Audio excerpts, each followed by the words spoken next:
Mes amis, je m'interroge, comment fêter encore Noël ? Oui, comment fêter Noël au cœur du désastre, alors que la souffrance, la séparation, la maladie, le deuil nous terrassent ? Comment fêter Noël après ces années de feu et de sang, où la folie meurtrière est devenue invitée permanente au cœur de nos existences ? Comment fêter Noël au milieu du doute, du désespoir et de la révolte ? Comment fêter Noël alors même que la foi devient, pour beaucoup de nos contemporains, synonyme de fanatisme aveugle ou bien d'archaïsme pour demeurer manteau ? Mes amis, ces mots, je ne les ai pas écrits cette nuit ou ce matin en préparant la prédication. Non, c'est par eux que je commençais une autre prédication de Noël, un 25 décembre 2016. Il y a 5 ans déjà, point de Covid, pourtant à l'horizon alors. Nous autres humains, il me semble que nous avons la mémoire bien courte. C'est comme si nous nous plaisions à oublier ce qui fait notre commune humanité, c'est-à-dire que nous ne cessons de nous affronter à la souffrance et au chaos. Parfois, nous en sommes très conscients, que surgisse l'annonce de la maladie grave ou d'un deuil qui nous frappe, et nous sommes plusieurs à être frappés en ces jours par le deuil d'un être cher. Parfois, et heureusement, nous en sommes moins conscients parce que le bonheur nous inonde, mais que surgisse à nouveau auprès de nous le tragique, et alors voilà que semble à nouveau vaciller notre monde. Et il en va ainsi depuis que le monde est monde. La particularité de ce Noël, second Noël partant de pandémie, est finalement de ne pas être plus particulière que ça.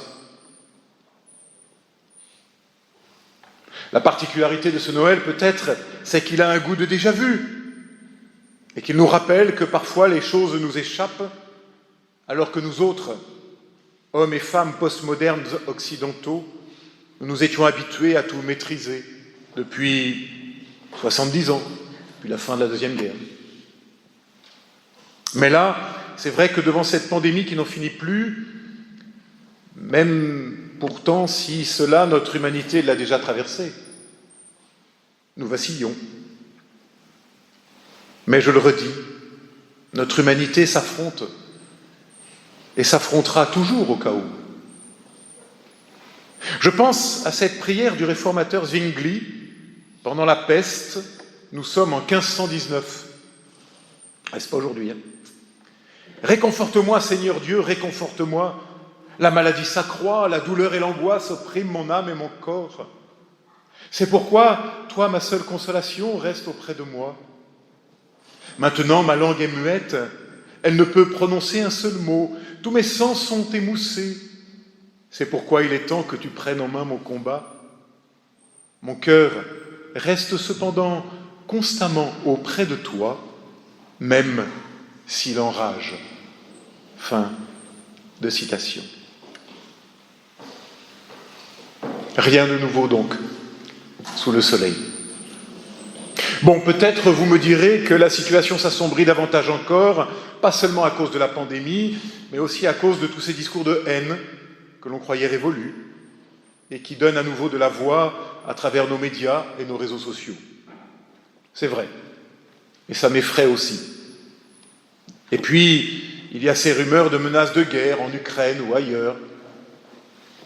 Mais là encore, réécoutons Voltaire. Nous sommes en 1758. Il écrivait ces mots qu'on pourrait avoir écrits hier. 1758. Je trouve que tout va de travers chez nous. Que plus personne ne sait ce qu'il fait ou ce qu'il doit faire. Tout le temps se passe en querelle. Tout n'est que guerre éternelle. J'arrête là la citation. Rien de nouveau, donc, sous le soleil. Et d'ailleurs, qu'est-ce que Noël, sinon le surgissement au cœur même du chaos d'une naissance? Nous avons pris l'habitude de lire ces récits à la mesure de nos illuminations, de nos sapins, voire de nos Pères Noël. Mais de quoi nous parlent vraiment nos évangiles? Alors d'abord, chez Marc comme chez Jean, pas de récit de la nativité. Jean commence par son fameux chant, son fameux prologue, une hymne à la lumière. Mais que lisons-nous vraiment alors? Jean écrit « La lumière brille dans les ténèbres, et les ténèbres ne l'ont pas comprise. » Et puis plus loin, « Le monde ne l'a pas reconnue. » Et puis encore plus loin, « Le monde ne l'a pas accueilli. » Voilà notre humaine condition, tout simplement mise à nu. Chez Marc, tout commence avec Jean le baptiseur et sa prédication exaltée où il est question de conversion et de pardon des péchés. Pas terrible non plus pour un matin de Noël. Seuls Luc et Matthieu nous racontent la naissance de Jésus. Mais là encore, si nous y regardons de plus près, rien de très joyeux dans tout ça. Souvenez-vous, chez Matthieu, j'ai hésité à vous lire Matthieu, mais je me suis dit que je ne voulais pas trop plomber l'ambiance quand même. La naissance de Jésus chez Matthieu est immédiatement suivie par la fuite en Égypte, devant la colère d'Hérode qui se déchaîne par le massacre des enfants nouveau-nés. Pas terrible pour souhaiter joyeux Noël. Mais dans notre récit de ce matin, me direz-vous, avec les bergers et les anges, tout va mieux, n'est-ce pas? Eh bien, si nous y regardons de plus près, est-ce vraiment si évident? Les bergers, tout d'abord. 4 fois, le mot apparaît dans notre récit. Mais que sont les bergers il y a 2000 ans? Qui sont-ils? Que représentent-ils? L'image est ambiguë, en vérité. Les bergers, c'était des petites gens, tout en bas de l'échelle sociale, des moins que rien, des sans grade, des sans nom. Et si l'Ancien Testament leur donne parfois des connotations positives, pensez à l'image du bon berger, il en donne aussi souvent et surtout de moins bonnes.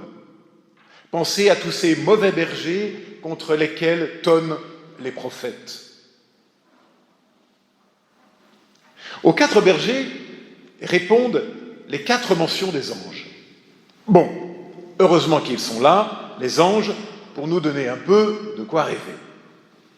Mais qu'est-ce qu'un ange? Alors, pas un petit bonhomme avec des ailes dans le dos. Littéralement, en grec, l'ange, c'est un messager. Ni plus, ni moins. Mais surtout, qu'est-ce qui est au cœur de notre récit? De ce récit que nous venons d'entendre? Le chant des anges? Non. Les bergers? Non plus. Avant les bergers. Avant le chant des anges, avant les bergers, il y a cette petite phrase terrible en vérité. Elle l'emmaillota et le déposa dans une mangeoire, une crèche, parce qu'il n'y avait pas de place pour eux dans la salle d'hôtes. Pas glamour. Dehors à l'accouchement. Pas de place. Circuler, il n'y a rien à voir. Cette phrase résume peut-être à elle seule tout le tragique de notre condition humaine. Pas de place pour accueillir la vie. Y a-t-il véritablement phrase plus terrible que celle-là? Et puis vient cette drôle de précision, elle l'emmaillota et le déposa dans une mangeoire, une crèche. Elle l'emmaillota. Alors bien sûr, c'est ainsi qu'on faisait, façon saucisson bien serré à l'époque. Le mot pourtant n'apparaît qu'ici dans tout le Nouveau Testament. Dans notre jargon, c'est ce qu'on appelle un apax. Arrêtons-nous un instant sur cette image. Le Christ enserré de linge. Il ne peut plus bouger, seulement crier ou pleurer. Enfant d'homme au milieu des enfants d'hommes, il ne peut déjà plus grand-chose, sinon par la seule force de sa voix. Parabole, me semble-t-il, de l'incarnation. La parole de vie, la puissance de vie est enserrée, corsetée par des linges.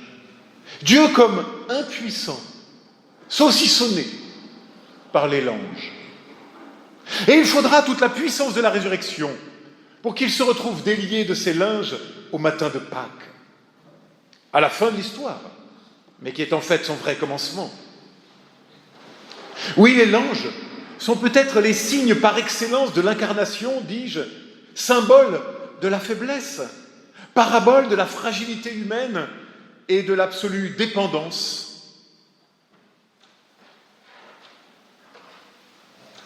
Et cette puissance ligotée ne pourra plus naître désormais que dans le terreau de notre fragilité, enfin acceptée. Au matin de Pâques, il y aura un autre ange, et dans le tombeau vide, il devra rouler pas seulement la pierre, mais aussi les linges du deuil, et les laisser sur la pierre froide du tombeau, seul signe désormais de son passage. Bouclant ainsi la boucle des symboles, la parole de vie, d'abord emmaillotée de l'ange, enfin libérée pour se répandre jusqu'aux extrémités de la terre. Mais surtout pour se répandre désormais dans chaque existence qui lui ouvrira son cœur, afin que Dieu puisse la transfigurer, cette existence, elle aussi, de sa lumière. C'est drôle, ces bouts de tissu, tout à la fois au début de l'histoire et tout à la fin. La première fois liant, la deuxième fois délié. Mais revenons à notre texte. Elle l'emmaillota, elle le déposa dans une mangeoire parce qu'il n'y avait pas de place pour eux dans la salle d'hôte. Eh bien, c'est là. C'est très exactement là que tout surgit. Quoi ? La parole de l'ange, le chant des anges, et cela va mettre en route nos moins que rien, nos bergers, nos sans-grades de la vie, et ce sont eux, les nuls et les ratés, qui seront les premiers témoins et les premiers bénéficiaires de cette incroyable nouvelle. Laquelle ? La naissance de la vie. Fût-ce au cœur de l'exclusion et de l'indifférence ordinaire. Le surgissement de la lumière, fût-ce au milieu de la nuit la plus épaisse.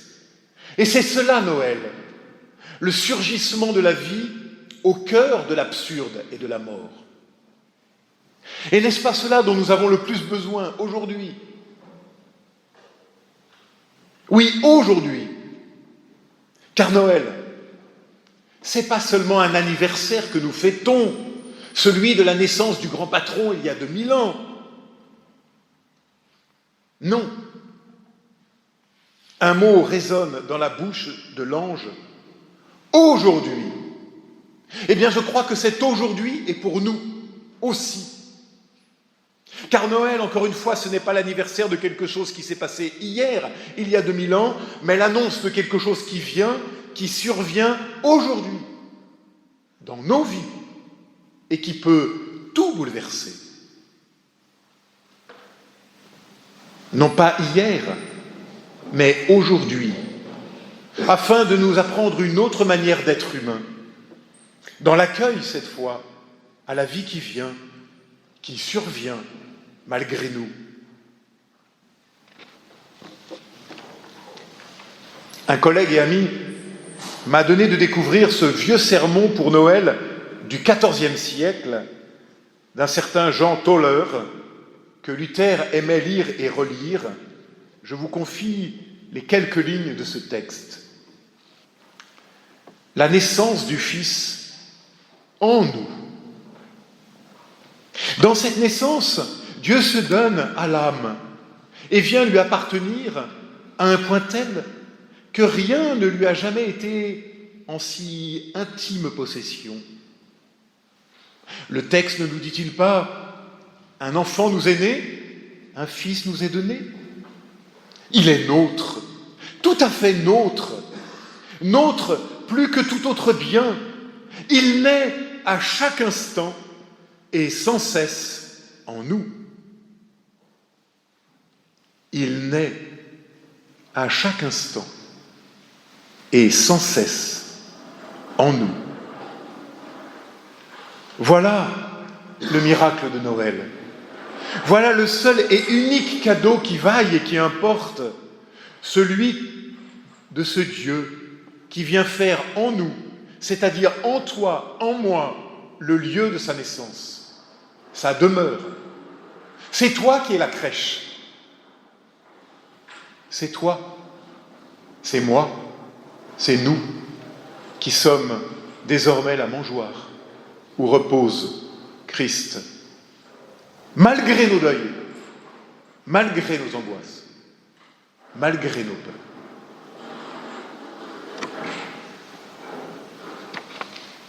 Bien-aimés, comme aurait dit Paul, concluons. Lorsque le passé semble dérisoire et mort,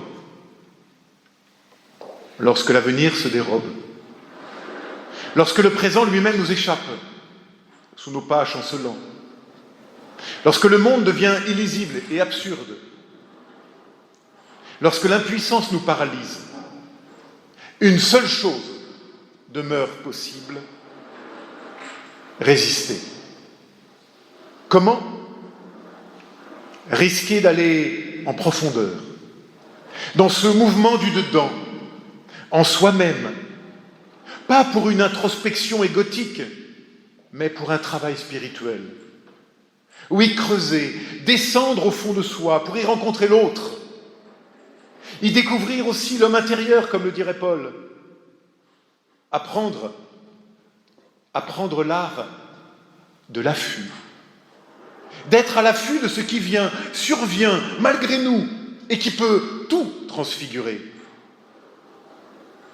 Et pouvoir y découvrir, émerveiller l'enfant emmailloté de l'ange qui nous libère des liens de la fatalité. Alors, joyeux Noël.